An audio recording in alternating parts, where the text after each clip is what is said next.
Good morning, student. Subject HRM, Human Resources Management. In this subject, last previous lecture we are discussing about the unit number 2. Unit number 2 આપણે આ સબ્જેક્ટની અંદર start કર્યું હતું, જેની અંદર આપણે 2 થી 3 ક્વેશ્ચન્સ ડિસ્કસ કર્યા હતા ઓલરેડી. આજે આપણે નેક્સ્ટ ક્વેશ્ચન્સ ડિસ્કસ કરીશું, need of human relationship and human value in industry. તો સૌ પ્રથમ તો ક્વેશ્ચન્સ નોટ ડાઉન કરો સ્ટુડન્ટ. આજનો ટોપિક છે હ્યુમન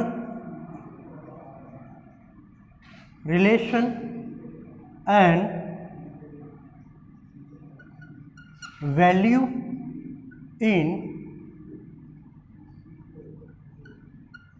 in automobile industry. તો યુ નો ધ સ્ટુડન્ટ કે ઓટોમોબાઈલ ઇન્ડસ્ટ્રીની અંદર મેન પાવરની જે જરૂર હોય છે, રાઈટ. તો એ જે મેન પાવરની હ્યુમનની રિલેશનશિપ કસ્ટમર સાથે, એમ્પ્લોયી સાથે એન્ડ મેનેજમેન્ટ સાથે રિલેશન કેવા મેન્ટેન રાખવા જોઈએ, એનાથી કંપનીને, ઇન્ડસ્ટ્રીને શું ઇફેક્ટ થાય છે, ઇન્ડસ્ટ્રીની અંદર મેન પાવર જે હ્યુમન હોય છે એના બિહેવિયરથી ઇન્ડસ્ટ્રીના ગ્રોથ ઉપર, ઇન્ડસ્ટ્રીના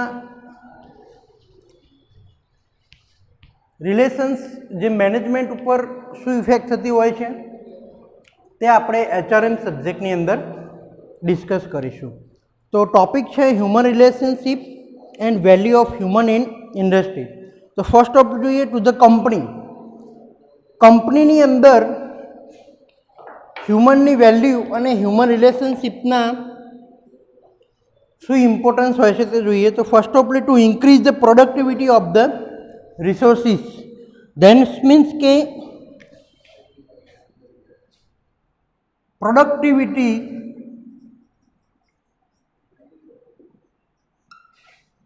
ઇન્ક્રીઝ કરવા માટે જે પણ રિસોર્સિસ હોય છે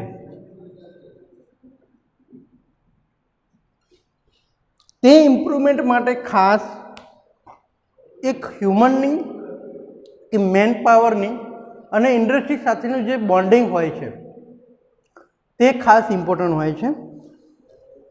કેટલું પ્રોડક્શન ડે બાય ડે થવું જોઈએ, કેટલું પ્રોડક્શનનો ટાર્ગેટ હોય છે કંપનીમાં, આ બધી જ વસ્તુ અફેક્ટ કરતી હોય છે હ્યુમન રિલેશન સાથેની.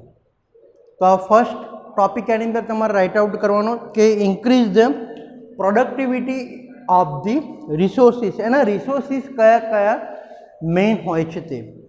સેકન્ડ જોઈએ કંપનીની અંદર તો કે ટુ ફેસિલિટી ઓર કોઓર્ડિનેશન. જે પણ ફેસિલિટી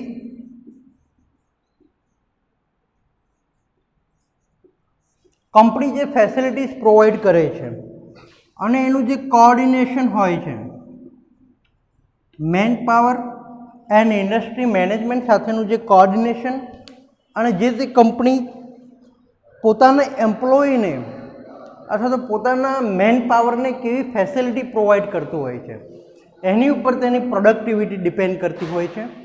તો એ ખાસ વસ્તુ તમારે લખવાની કે કંપની કેવી ફેસિલિટી પ્રોવાઈડ કરે છે, એમ્પ્લોયીને કેટલું ચૂકવણી કરે છે. પગારની વાત કરીએ તો સેલેરીઝ કેવી આપે છે, સેલેરીના રિલેટેડની અંદર શું શું ઇમ્પ્રુવમેન્ટ હોય છે, એનું પ્રમોશન્સની વાત કરીએ તો અમુક ટાઈમ થાય એટલે એનું પ્રમોશન થવું જોઈએ, એનું એફર્ટ જે લગાવવા માટે, જે પણ એફર્ટ ડેવલપિંગ માટે જે જરૂરી છે તે વસ્તુ આની અંદર કવર થાય છે. ફેસિલિટી અને કોઓર્ડિનેશન એટલે કે મેનેજમેન્ટ સાથે હ્યુમનનું, એમ્પ્લોયમેન્ટનું કોઓર્ડિનેશન, બોન્ડિંગ કેવું હોવું જોઈએ તે વસ્તુ ખાસ ઇફેક્ટ કરે છે મેનેજમેન્ટ ક્રાઇટેરિયાની અંદર. બીજું જોઈએ કે અમુક employee rules and policy. Third topic છે આની અંદર રૂલ્સ એન્ડ પોલિસી જે પણ એમ્પ્લોય માટે અથવા તો મેન પાવર માટેનું જે પણ રૂલ્સ રેગ્યુલેશન નક્કી કરવામાં આવતા હોય છે તે રૂલ્સ રેગ્યુલેશન કેવા હોવા જોઈએ? તો કે મેન પાવરને વધારે ટફ પણ ના પડવા જોઈએ અને ઇન્ડસ્ટ્રીને લાયબિલિટીઝ એની જળવાઈ રહે, અથવા તો ઇન્ડસ્ટ્રીની અંદર જે ક્રાઇટેરિયા ફિક્સ કરેલા હોય એ ક્રાઇટેરિયાની અંદર રૂલ્સ રેગ્યુલેશન એના કવર થઈ જાય તેવું હોવું જોઈએ. બીજું, જે કંપનીની પોલિસી જે નક્કી કરેલી હોય એ પ્રમાણે જે કંપનીનો જે ગ્રોથ થતો હોય, ઇન્ડસ્ટ્રીનો જે ગ્રોથ થતો હોય તે પણ વસ્તુ ખાસ ધ્યાનમાં રાખવી જોઈએ. Reduce the employ turnover. એમ્પ્લોયનું જે ટર્નઓવર છે, વર્ક કરવાની જે કેપેસિટી જેને કહેવાય,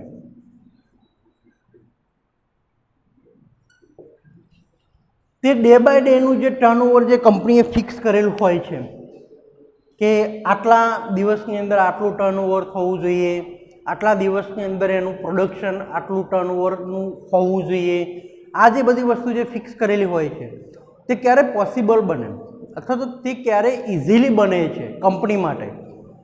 તો એના માટે જે હ્યુમનની જે વેલ્યુ થવી જોઈએ, મેન પાવરની કે એમ્પ્લોયની જે વેલ્યુ થવી જોઈએ તે વસ્તુ ખાસ ઇમ્પોર્ટન્ટ છે. તો આ છે ટુ ધ કંપની.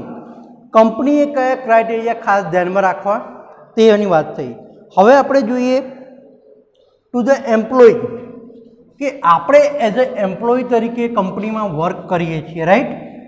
તો એ ઇન્ડસ્ટ્રીની અંદર એઝ એ એમ્પ્લોય તરીકે શું શું ધ્યાન રાખવું જોઈએ? તેમાં ફર્સ્ટ પોઈન્ટ છે two get the physique pleasure from the job. એટલે કે ઇથિક્સની વાત કરીએ તો જોબની અંદર જે ઇથિક્સ હોવા જોઈએ, સિદ્ધાંત આપણે જોઈએ તો કે ઇથિકલી જોબ પ્રેક્ટિસ એની હોવી જોઈએ. એની અંદર તમને જે ડે બાય ડેનો જે ટાર્ગેટ આપેલો હોય ઇન્ડસ્ટ્રીએ, અથવા તો પ્રોડક્ટિવિટી માટે જે એફર્ટ આપવો જોઈએ, એ એફર્ટ જે પ્રમાણે તમને ટાર્ગેટ આપેલો હોય પ્રોડક્શનનો તે પ્રમાણે કરવો જોઈએ. એઝ એ એમ્પ્લોય તરીકે એની રિસ્પોન્સિબિલિટી આવે છે કે આપેલ કામ માટે જે પૂરેપૂરો એફર્ટ લગાવે અને તે એફર્ટ લગાવીને તેની જોબ ઇથિક્સ જે કહીએ તે પ્રૂવ કરી શકે. બીજું વાત કરીએ to help in personal growth. Second point આપણે ઇન્વોલ્વ કરીશું ટુ ધ એમ્પ્લોયની અંદર, હેલ્પ ઇન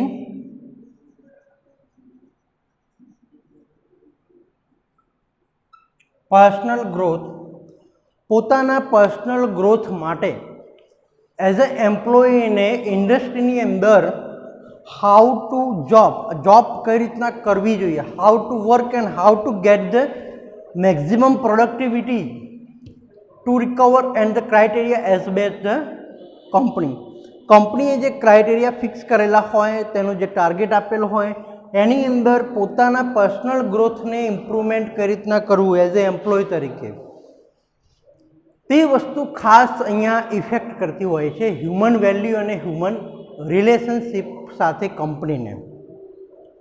નેક્સ્ટ જોઈએ તો ફ્યુ કંપની આ સ્ટીક. અમુક કંપનીઓ કેવી હોય છે? સ્ટીક હોય છે. અમુક કંપનીના રૂલ્સ રેગ્યુલેશન ઇઝી હોય છે. તો રૂલ્સ એન્ડ રેગ્યુલેશન જે સ્ટીક હોય છે તેને રહીને વળગી રહેવું જોઈએ. તે એક એમ્પ્લોયીનું પોતાનું પહેલું કામ આવે છે, પોતાનું ફંક્શન છે કે જે પણ કંપનીએ ક્રાઇટેરિયા ફિક્સ કરેલા હોય, દેટ્સ મીન્સ કે પહેલું આપણે જોઈએ તો કે ટાઈમિંગ. તો ઇન્ડસ્ટ્રીનું જે ટાઈમિંગ છે ટાઈમિંગ પ્રમાણે પહોંચી જવું જોઈએ. ઇન્ડસ્ટ્રીનું જે ટાઈમિંગ છે એટલું પૂરેપૂરો ટાઈમિંગની અંદર એફર્ટ આપવો જોઈએ. તો આ બધા જ વસ્તુનું ખાસ ધ્યાનમાં રાખવું પડશે એઝ એ એમ્પ્લોય તરીકે કંપનીની અંદર કઈ રીતના કામ કરવું. તો આ વાત થઈ તમારે 3 માર્ક્સનો જ્યારે ક્વેશ્ચન્સ આવે કે હ્યુમનની value and human relationship in the industry, તે વસ્તુ આની અંદર આટલી ઇમ્પ્રુવમેન્ટ તમારે કરવું પડશે. નેક્સ્ટ ક્વેશ્ચન્સ જોતા એની અંદર જોઈએ તો નેક્સ્ટ ક્વેશ્ચન નોટ ડાઉન કરો સ્ટુડન્ટ.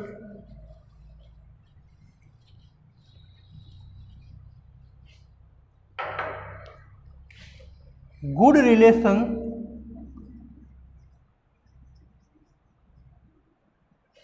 relationship between the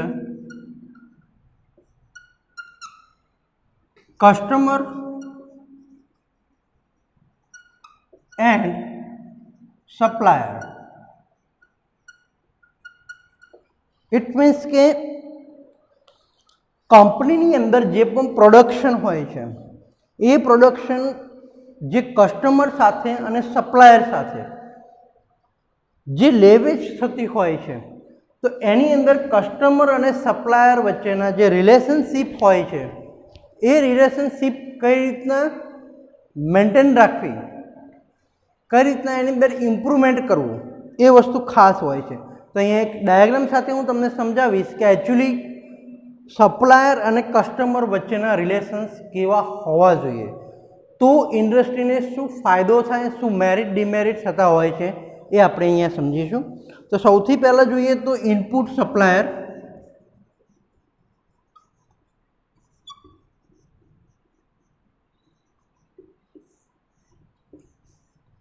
જેટલા પણ કંપનીના સપ્લાયર ફિક્સ કરેલા હોય, જેને આપણે વેન્ડર તરીકે બી ઓળખાતા હોય છે, કે મોટી ઇન્ડસ્ટ્રી હોય તો એના અમુક વેન્ડર્સ હોય છે કે આ નામની કંપની જે છે, સપોઝ કે કોઈ એન્જિન્સ બનાવે છે તો એના પિસ્ટનનો છે, કનેક્ટિંગ રોડનો છે, અલગ અલગ પાર્ટ્સના જે વેન્ડર હોય છે તો એના જે સપ્લાયર જે વસ્તુ કોમ્પોનન્ટ જે સપ્લાયર કરતું હોય છે તો એ સપ્લાયર્સ અને કસ્ટમર એ બે વચ્ચેના રિલેશનશિપ શું ઇફેક્ટ કરે છે એ જોઈએ. તો મેન્યુફેક્ચરિંગ ઓફ ફિનિશિંગ ગુડ્સ,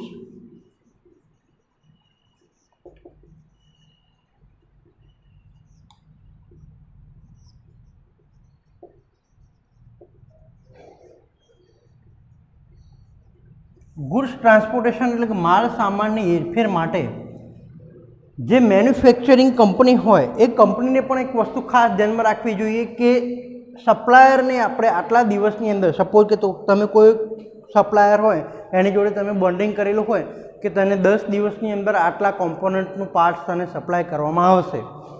જો હવે એ ડીલ નક્કી થયેલી હોય, ડીલ પ્રમાણે જો વર્ક ન કરે એટલે કે મેન્યુફેક્ચરિંગ ન થાય કંપનીની અંદર તો એ ડીલ ખોટી પડશે. તો આવું ન થાય એટલા માટે જે સપ્લાયર અને કસ્ટમર વચ્ચેની જે ડીલ થયેલી હોય છે તે ડીલને મેન્ટેન રાખવા માટે અથવા તો એની અંદર મેક્ઝિમમ આઉટપુટ રિઝલ્ટ માટે એઝ અ ઇન્ડસ્ટ્રીને પોતાનું જે મેન્યુફેક્ચર પ્લાન્ટ હોય એ પ્રમાણે એનું કાર્યરત કરવું જોઈએ, એટલે કે વર્કિંગ એનું એ પ્રમાણેનું થવું જોઈએ, એની પ્રોડક્ટિવિટી એટલી મળી રહેવી જોઈએ. તો આ વસ્તુ એક ખાસ ઇમ્પોર્ટન્ટ કરે છે કે ગુડ રિલેશનશિપ, સારા રિલેશનશિપ કસ્ટમર અને સપ્લાયર વચ્ચે કેવા બનાવવા જોઈએ, તો એની અંદર પણ આ એક ક્રાઇટેરિયા ઇફેક્ટ કરે છે. બીજું કે consumers of finish product. Next આવશે કન્ઝ્યુમર ઓફ ફિનિશ પ્રોડક્ટ, એટલે કે પ્રોડક્ટ ઉપરની જે કન્ઝ્યુમર્સની અંદર જે નક્કી કરેલી એની જે વેલ્યુઝ હોય છે તે વસ્તુ જળવાઈ રહેવી જોઈએ. તો આવી રીતના એક ચેઇન સપ્લાય હોય છે કસ્ટમર અને એક સારા એવા સપ્લાયર સાથે. તો આ વસ્તુ ખાસ તમારી 3 માર્ક્સની અંદર પૂછાતું હોય છે કે સારા સંબંધો કઈ રીતના જાળવવા એઝ એ કસ્ટમર તરીકે. સપોઝ કે આજે મારી પોતાની કંપની છે, એની અંદર મારા જેટલા સપ્લાયરો છે એ સપ્લાયરની અંદર એ સપ્લાયરે પોતે મને ડીલ કરેલી હોય કે આટલા ટાઈમની અંદર આટલું પ્રોડક્શન તમને અમે આપીશું. તો એ પ્રોડક્શન આપવા માટે જે મેન્યુફેક્ચરિંગ કરવું જોઈએ અથવા તો જે રિલેશન જળવાવો જોઈએ તે સારા હોવા જોઈએ. તો એનાથી શું અસર થશે કંપની ઉપર કે સારું એવી પ્રોડક્ટિવિટી મળશે. બીજું કે કોમ્પોનન્ટની ક્વોલિટી એ ડિપેન્ડ કરે છે આ બંનેના રિલેશન્સ ઉપર, કે સારા સંબંધો જળવાય કસ્ટમર અને સપ્લાયર ઉપર તો તમારા પ્રોડક્ટની ક્વોલિટી એ સારી એવી મળી રહેશે. તમે માર્કેટની અંદર પણ એ સારું એવું સેલ કરી શકશો. તો આ વસ્તુ 3 વસ્તુ ખાસ ધ્યાન રાખવાનું છે કે ઇનપુટ સપ્લાયર તરીકે જે રો મટીરિયલ જે આવતું હોય છે, ઇનપુટ સપ્લાયર તરીકે શું રાખીશું આપણે રો મટીરિયલ, કે ઇન્ડસ્ટ્રીની અંદર જ્યાંથી પણ રો મટીરિયલ આવે છે તે ટાઈમ ટુ ટાઈમ આવવું જોઈએ. સપોઝ કે આપણે કોઈ કોમ્પોનન્ટ બનાવીએ છીએ, પિસ્ટનનું મેન્યુફેક્ચરિંગ કરીએ છીએ, રાઈટ, તો પિસ્ટન માટેનું જે કાસ્ટ આયર્ન જે મટીરિયલ હોય છે તો કાસ્ટ આયર્ન મટીરિયલ જે રો મટીરિયલ છે માર્કેટમાંથી ટાઈમ ટુ ટાઈમ જેટલા જથ્થાની અંદર જોઈએ, જેટલી ક્વોન્ટિટી, જેવી ક્વોલિટી, આ બધી વસ્તુ ખાસ ઇમ્પોર્ટન્ટ રાખે છે. સારા એવા કસ્ટમર અને સપ્લાયર વચ્ચેના સારા સંબંધો જાળવી રાખતી હોય છે. મેન્યુફેક્ચરિંગની અંદર તો કે મટીરિયલ જે છે રો મટીરિયલ એને સારું એવું ફિનિશિંગ કરીને કન્વર્ટ કરીને જે various types of manufacturing process જે હોય છે એ બધી મેન્યુફેક્ચરિંગ પ્રોસેસ કરીને એ પ્રોડક્ટ જે તૈયાર કરવામાં આવે, રાઈટ, તે પ્રોડક્ટની તૈયાર પ્રમાણે એક ક્વોલિટી એની અંદર ક્વોન્ટિટી સાથે જળવાઈ રહેવી જોઈએ.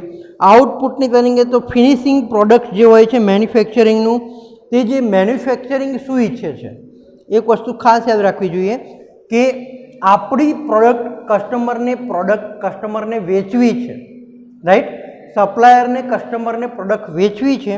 તો કસ્ટમર શું ઈચ્છે છે, કસ્ટમરને કેવી ક્વોલિટીવાળી, કેટલી ક્વોન્ટિટીમાં, કેટલા ટાઈમની અંદર જોવે છે, આ વસ્તુ એક સપ્લાયરે ખાસ ઇન્ડસ્ટ્રીની અંદર ધ્યાન રાખવી પડશે. કે કસ્ટમરની માંગ હોય કે આજે મારે આટલા 10 કમ્પોનન્ટ જોઈએ છે આટલા ટાઈમિંગની અંદર, તો મેન્યુફેક્ચરિંગ કંપનીએ એટલા ટાઈમિંગની અંદર એટલી સારી એવી ક્વોલિટી અને ક્વોન્ટિટી સાથે એને સપ્લાય કરવી જોઈએ. તો બંનેના વચ્ચેના જે રિલેશનશિપ બોન્ડિંગ જે છે તે સારા એવા જળવાઈ રહેશે. તો આ સેકન્ડ ક્વેશ્ચન ડિસ્કસ કરો આપણે, good relationship between the customer and client. Client વચ્ચે અને કસ્ટમર વચ્ચે એની જે સારી એવી રિલેશનશિપ મેન્ટેન રાખવા માટેની જરૂરી વસ્તુ છે. થર્ડ ટોપિક જોઈએ તો આજનો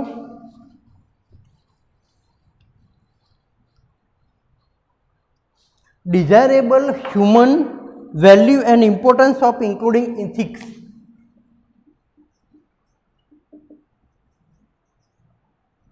Desirable human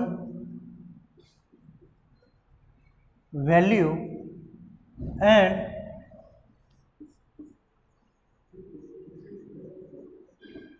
importance of ethics.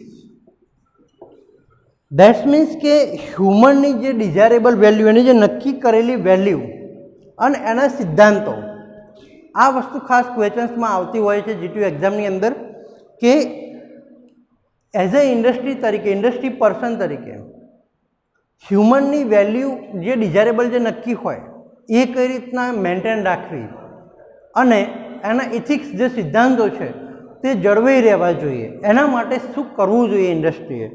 તો એના માટે ખાસ છે કે પહેલું આપણે વાત કરીશું ટુ ધ કંપનીએ સારી એવી પ્રોડક્શનનું રિસોર્સિસ કરીને એની પ્રોડક્ટની અંદર ઇમ્પ્રુવમેન્ટ કરવું જોઈએ. બીજી વસ્તુ કે એની જે ફેસિલિટી સારી, કોઓર્ડિનેશન સારું, ફેસિલિટી સારી પ્રોવાઈડ કરવી જોઈએ એમ્પ્લોયને. એમ્પ્લોય જે પ્રમાણે ઈચ્છે છે તે પ્રમાણે તેના રિસોર્સિસ, તેની જે વર્ક થાય સારું એવું આપણને કંપનીને આઉટપુટ આપી શકે, તેના માટેની જેટલી ફેસિલિટી પ્રોવાઈડ કરવી જોઈએ તે ખાસ કંપનીએ પ્રોવાઈડ કરવી જોઈએ. ખાસ બીજી વસ્તુ કે એઝ એ એમ્પ્લોય તરીકે પોતાના સિદ્ધાંત પ્રમાણે જે કામ થવું જોઈએ એ કામ જળવાઈ રહે તે માટે એ જે એમ્પ્લોય તરીકે સારું એવું પ્લીઝર ફ્રોમ ધી જોબ સાથેની જે ઇથિક્સ જે જળવાઈ રહે તે સારા હોવા જોઈએ. હેલ્પ ઇન પર્સનલ ગ્રોથની અંદર સારો એવો ગ્રોથ થઈ શકે, પર્સનલી પ્રમોશન થઈ શકે, ડે બાય ડે સેલરીની અંદર ઇમ્પ્રુવમેન્ટ થઈ શકે, તેના માટેની જે ઇથિક્સ છે તે પણ જળવાઈ રહેવી જોઈએ. અને આઉટસાઇડરની વાત કરીએ, two act the support of the company to the outsider, એટલે કે આઉટસાઇડરની અંદર જે કંપનીના જે ક્લાયન્ટો હોય છે તે ક્લાયન્ટ સાથેના કઈ રીતના રિલેશનશિપ મેન્ટેન સારા રાખવા જોઈએ. આ બધી વસ્તુ ઇથિક્સની અંદર આવે છે કે હ્યુમન વેલ્યુની અંદર કઈ રીતના ઇથિક્સ જળવાઈ રહે એ માટે તમારે ડિસ્કશન કરવાની રહેશે આ ક્વેશ્ચન્સની અંદર. તો સ્ટુડન્ટ આપણે આજે 3 ક્વેશ્ચન્સ જોયા. 3 ક્વેશ્ચન્સની અંદર જે પણ ડિસ્કશન કરીએ તમારે પોઈન્ટ વાઇઝ લખવાનું છે. જો ફિક્સ વસ્તુ તમે કીધું કે HRM સબ્જેક્ટની અંદર તમારે પ્રેક્ટિકલી થોડું વિચારીને તમારે રાઇટ ડાઉન કરવાનું રહેશે. બેઠું બુકની અંદર જે આપ્યું છે છાપવાની જરૂર છે નહીં. થોડી ઘણું તમારે પ્રેક્ટિકલ સમજીને એને વિચારીને થિંકિંગ કરીને તમારે એનો આન્સર લખવાનો રહેશે. તો આજે આ 3 ક્વેશ્ચન્સ 3 ટોપિક જે ડિસ્કસ કર્યા તે ખાસ નોટ ડાઉન કરી લેજો. વારંવાર જીટીયુની એક્ઝામની અંદર રિપીટેડ ટોપિક છે, એની અંદરથી ઘણા બધા ક્વેશ્ચન્સ બી નીકળી શકે છે. નેક્સ્ટ આપણે જોઈશું કે જોરી વિન્ડો અને મેસ્લો થિયરી શું કહેવા માગે છે. હ્યુમન રિલેશનશિપ મેનેજમેન્ટ વેલ્યુની અંદર, ઇથિક્સ રિલેશનશિપની અંદર એ જોરી વિન્ડો શું ભાગ ભજવે છે, સારી એવી લીડરની ક્વોલિટી શું હોઈ શકે, એ બધી ડિસ્કશન આપણે નેક્સ્ટ લેક્ચરની અંદર કરીશું, જે થશે યુનિટ નંબર 2નો થર્ડ પાર્ટ. તો યુનિટ નંબર 2 છે તમારે 1 to 3 પાર્ટની અંદર ડિવિઝન કરેલું છે સ્ટુડન્ટ. દરેક યુનિટના મોસ્ટ આઈએમપી ક્વેશ્ચન્સ તમે એન્ડમાં હું તમને આપતો રહીશ કે ફર્સ્ટ ચેપ્ટરની અંદરથી તમારે આટલા ક્વેશ્ચન્સ જીટીયુ એક્ઝામ માટે કરવાના છે, સેકન્ડ ચેપ્ટરમાંથી તમારે આટલા ક્વેશ્ચન્સ આઈએમપી નીકળશે, એ હું તમને તમારે એસાઇનમેન્ટ લખવાના નથી, બટ તમારે એઝ અ લિસ્ટ બનાવી રાખવાનું કે આટલા ક્વેશ્ચન્સ આપણે આ ચેપ્ટરની અંદરથી પ્રિપેરેશન એની અંદર કરવાની છે. ક્લિયર? તો તમને એના ઉપરથી આઈડિયા આવશે કે આ ચેપ્ટરમાંથી કેટલું કરવું, આ ચેપ્ટરમાંથી કેટલું રીડિંગ કરવું જોઈએ. તેના મોસ્ટ આઈએમપી ક્વેશ્ચન્સ તમને નેક્સ્ટ લેક્ચરની અંદર પ્રોવાઈડ કરીશ. Thank you.